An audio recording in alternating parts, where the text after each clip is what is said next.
Security has been over this room with a fine-tooth comb, Mitchell. And aside from the knife from Branca's back and fingerprints, we found nothing. What time was Branca killed? About 7 o'clock this morning. It's nearly 2:30 now. That's about 7.5 hours ago. It seems incredible. What's incredible? How this could have happened. High Point was one of the most closely guarded testing stations in the United States. How this man could have gotten in here is beyond me. Well, he got in. Did he take anything? Just 4 years of hard work and development. What do you mean? The landmine that Manter was working on. Have you thought about an inside job? What? Have you checked your own people? There were fingerprints left by the killer, and they didn't match any in our files. Well, my guess is that the killer worked his way in from the outside. And right now, he's probably traveling in the opposite direction very fast. But how? Where would he travel to? High Point is 50 miles from the nearest settlement, and there are checkpoints at every entrance. Well, then our character is either hiding out somewhere in the desert, or he slipped into some vehicle that took him outside of the area. I'd guess that he made it outside. So do I, but we searched the whole area, and there isn't a trace of him. Well, assuming he did make it outside, we ought to be able to catch up with him in 24 hours. But Mitchell, we don't have 24 hours. Uh-oh. Now what?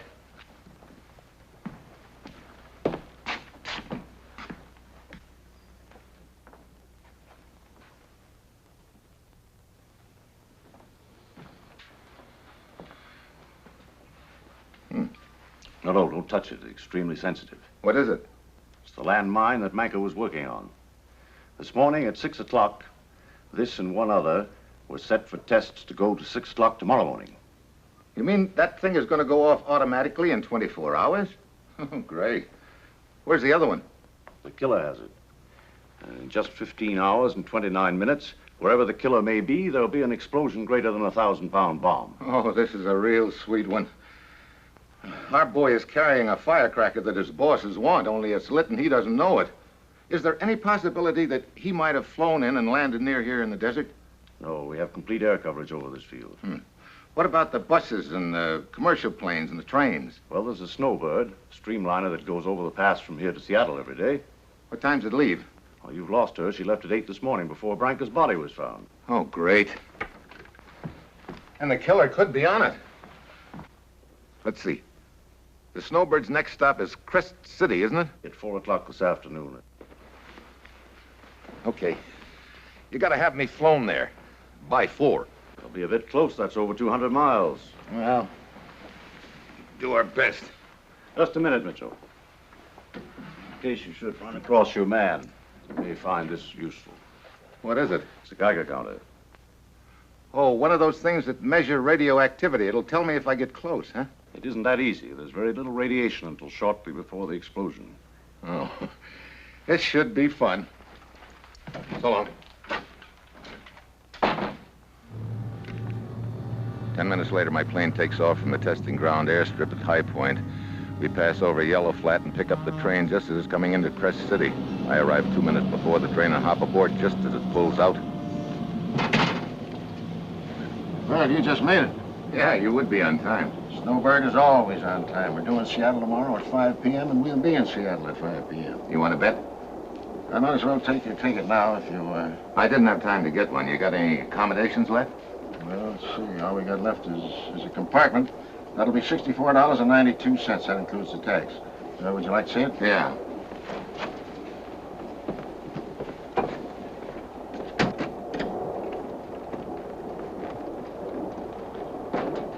Conductor, I was in sort of a hurry to get to Crest City to catch the train. I left my travel orders at High Point. Look, no free rides. Either you hustle $64.92 or you're going to spend the winter at our next water stop. Will that do? Hey, where till I tell Mac about this? The Snowbird's getting famous, a federal investigator. Who's Mac? Mac's the engineer. Conductor, you're telling no one who I am, you understand? Sure, Mr. Mitchell, if you say so. That's right. Now, will you show me that $64.92 plus tax compartment? Yes, sir.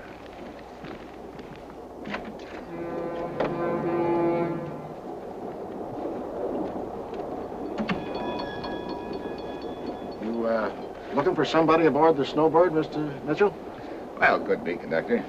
Have you got a list of the passengers that got on at Yellow Flat? Let's see. Had a big crowd out of there today. Weekend, you know. Mr. Mitchell, Conductor learns to remember faces and sort of spot people that are, well, you know. Peculiar? Yeah, that's it, peculiar.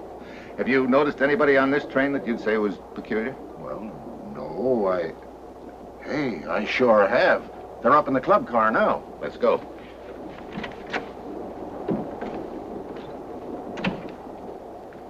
One, 2, 3, 4. 1, 2, 3, 4. 1, 2, 3, 4. 1, 2, 3, 4. 1, 2, 3, 4. 1, 2, 3, 4. 1, 2. Are those the people that you thought were peculiar? Well, don't they strike you peculiar? They call themselves Madame Berlot's ballet interpreters or something like that. It's ballet. Well, ballet or ballet. I wish they'd taken some other train beside the Snowbird. They drove everybody out of the club car with those shenanigans. Can't you toss them out? Nobody tosses the madam out. No, Minette. Don't you remember, Madame Pavlova distinctly writes that in the battement frappé, the heels should always be together. I'm sorry, Madame Berlot, but I do not feel well. She doesn't feel well, and tomorrow night we're opening in Seattle. Oh, that's bad. Bad? It's tragic, young man. Why should I, Madame Berlot, be confronted with such problems? Oh, why didn't I stay in Yellow Flat? You know, that's just what I wanted to talk to you about.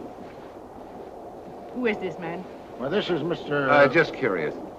Well, there's nothing to conceal about it. You can ask anybody in Yellow Flat. The dance there, they do not understand. In other words, they stunk.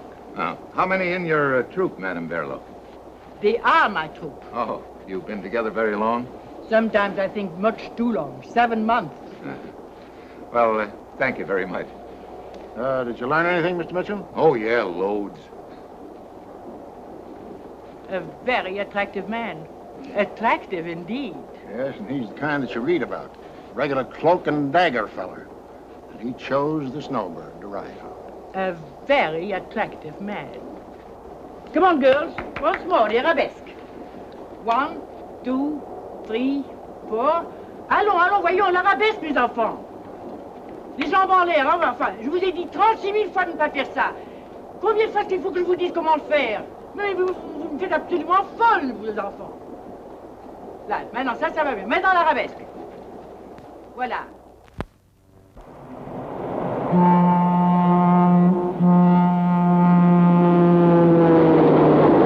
So, Madeline, she's my wife. Madeline says, who are you trying to kid? Nobody plays poker all night and half the morning. Who's the dame? Dame, she said. So I tell her I'm going to Seattle on a little vacation. Get away from her in Yellow Flat. When she wants me back and can cut out the act, okay, I'll consider it. Then she says, All right, that'll do. You don't want me no more? I don't want you no more. Well, Wait a minute. What is this? Never mind. That's all.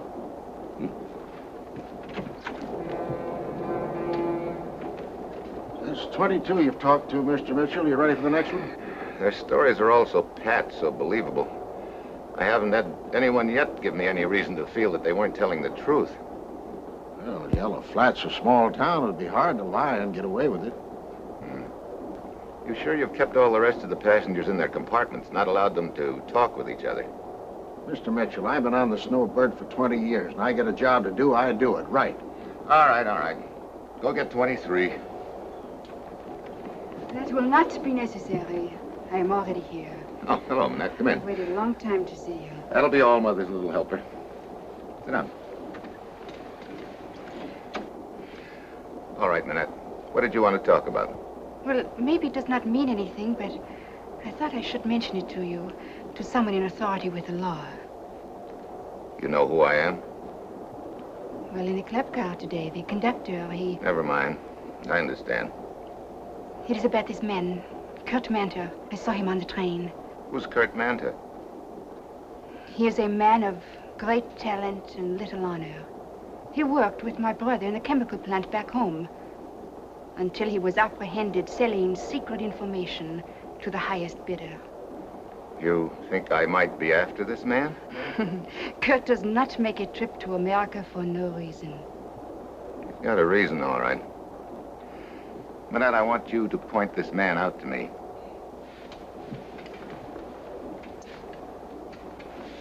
One stipulation, Mr. Mitchell. If I point this man out to you, you must protect me.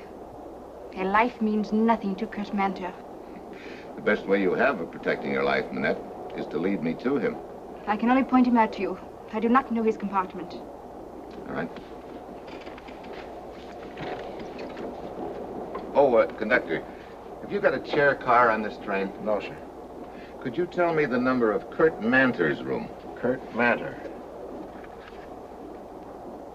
There's no Manter on this train. He would change his name. All right, let's go, Minette. Where are you going? Back to the last coach. I want everyone on this train to meet Minette. Oh, they'll be pleased. There are lots of coaches. It'll take a long time. Yeah. Maybe too long.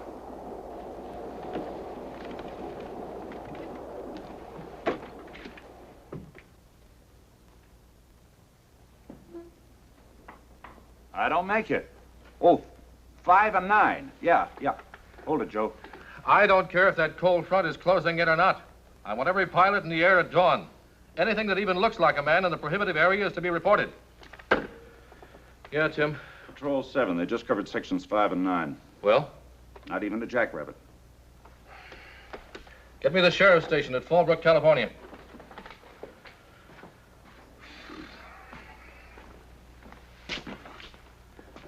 Five, 9.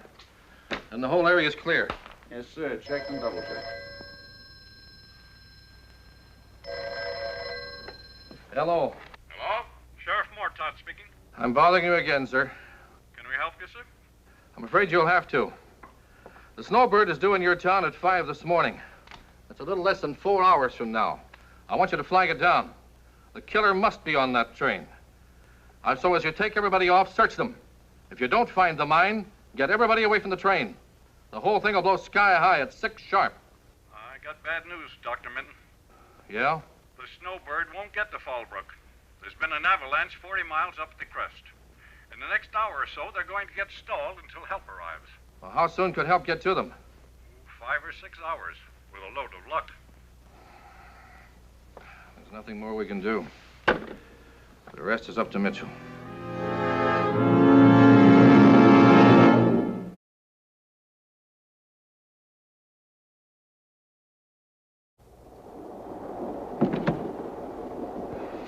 Coaches in 1 hour to go. Pardon?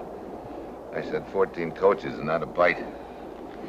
I'm sorry that we have not found Kurt Manter, but I am certain he is on this train. Well, if he isn't in here, our only chance is the club car.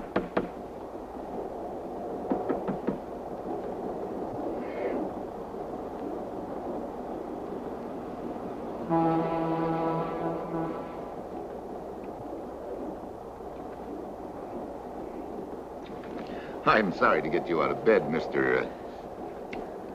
Spitz. Carl Spitz. Well, I'm Steve Mitchell. This young lady seems to think she has a friend on the train, and... I'm sorry. This is the wrong compartment. I do not know this man. Oh, well, I'm sorry, too, Mr. Spitz. Perfectly all right. Mr. Mitchell, you keep looking at your watch. Are you getting off soon? The end of the line for this train is a lot closer than Seattle, Minette, believe me. What happened? I don't know. Let's go find out.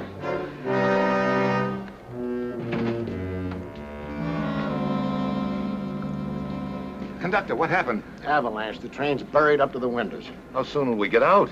Well, I've seen these things get pretty bad. It might take days. Why don't you and the young lady find a seat somewhere? I'm going to keep everybody in one place. No moving from coach to coach. I'm going to conserve heat until help arrives. We've got to go back to the club car. Well, you've got it all to yourselves. Everybody must be in bed but you two. Well, I guess that's the end of the wild goose chase, Minette. But I know I saw Kurt Manter on this train. Look, we've talked to every passenger from the engine to the club car. Well, looks like my hunch was wrong. I guess we left the danger back in Crest City. You mean what you are looking for is back at Crest City? Yeah, beginning to look that way. I'm going back to the club car. Why don't you get some sleep?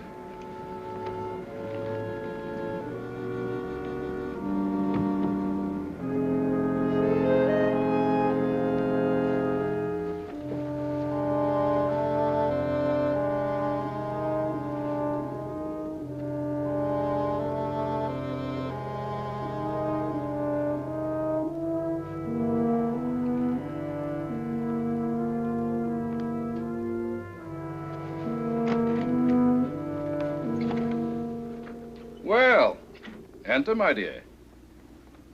I was hoping we could renew our acquaintance. Was it merely an acquaintance, Kurt?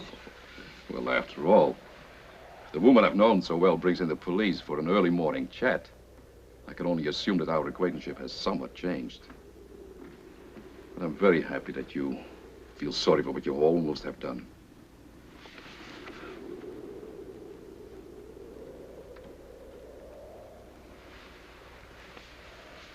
It's like old times, Minette. I'm glad to have you back again. I am not back again, Kurt. I have come to bleed you of everything you own. So my empty-headed little Minette has become a woman of business. Tell me, what is this thing that I've done that you're going to blackmail me for? I do not know. But Mitchell is most anxious to find someone on this train. I imagine it is you. Possibly for that little box you put in your bag. Possibly. And what do you want from me? You are selling whatever it is to someone or some country. You will be paid well. I want half. If I should refuse, my darling? Mitchell is only one car away. It is now 10 minutes after 5. You have 20 minutes to decide.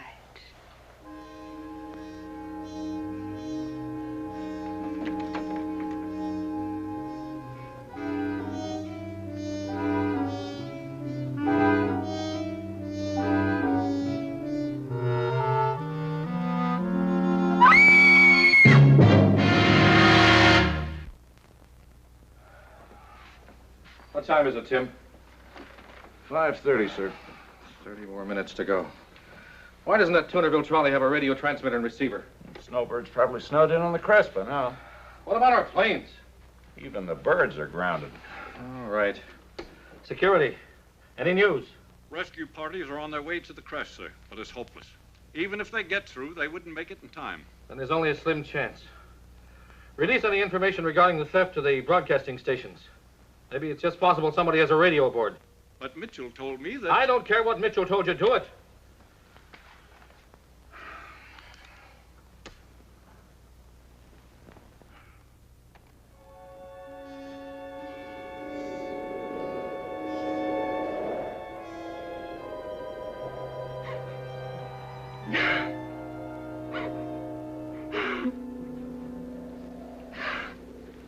I tell you, we will all die. But, Claudine, my dear, this is the 20th century. Such things don't happen. Now, let's have a little music. Things were a lot tougher last night, but you didn't know it. Well, the time is 5:45 a.m. This is old Night Beat Barney, rounding the last turn in another bebop sesh from good old KGOL, Midland, California, the little city by the sea. And now let's chop at a few special announcements, Dad, while you play leapfrog over your Adam's apple with that dull razor of yours. Well, let's... Hey, here's a real piece of stuff. Any of you guys and gals who had plans of taking the Snowbird out of here this morning to Seattle might as well go back to bed. She's snowbound in the pass. Rescue parties are on the way to the train now. There's a life. Snowbound on a fancy train. Pretty girls, good food, no worries. Not a bad deal, huh, kids? Well, on with some more J-A-Z-Z. Now, see if you can guess this one.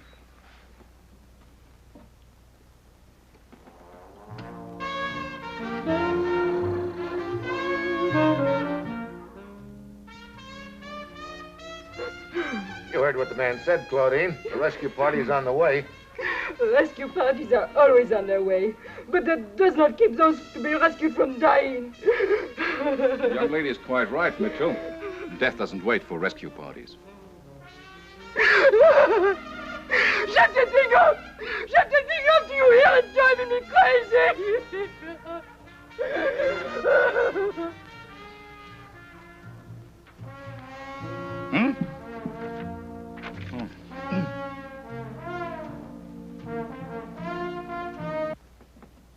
Folks, I'm interrupting our music to bring you a special bulletin from the High Point testing station in Nevada.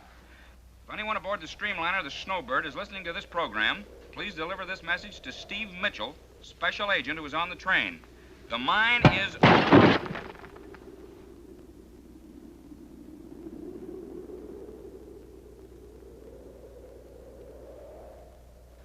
I will repeat that message. Tell Steve Mitchell the following. The mine is aboard the train. The mine is aboard the train. Evacuate the train. Evacuate the train. Well, okay, listeners. Now on with the dumpy jump from here at KGOL at exactly 12 minutes to 6 on Tuesday morning. Can I see you a minute, Mr. Mitchell? Sure.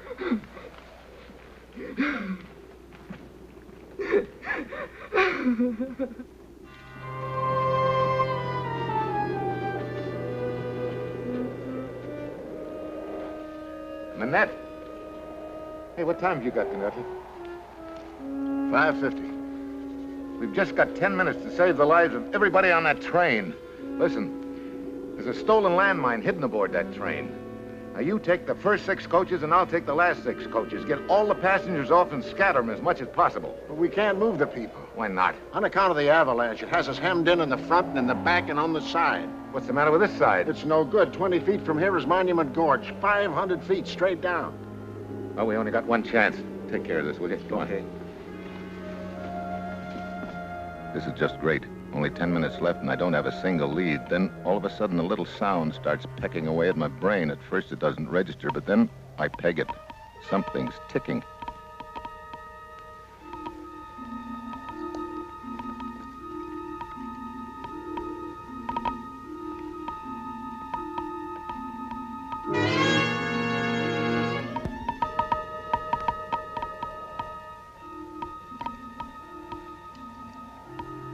So, Minette did know that you were Kurt Manter.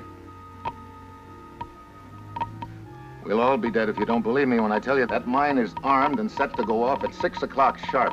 What kind of a fool do you take me for, Mitchell? I'll call your bluff. Let's see if we blow up as you predict.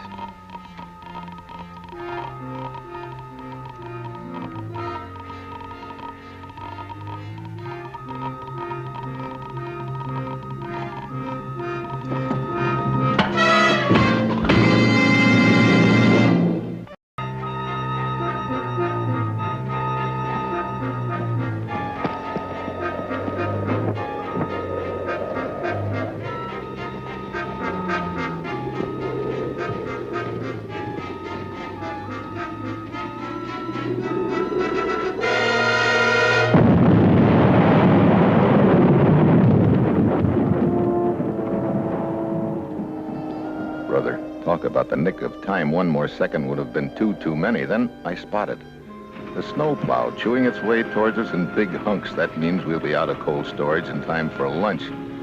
Time. All of a sudden, that's a wonderful word again.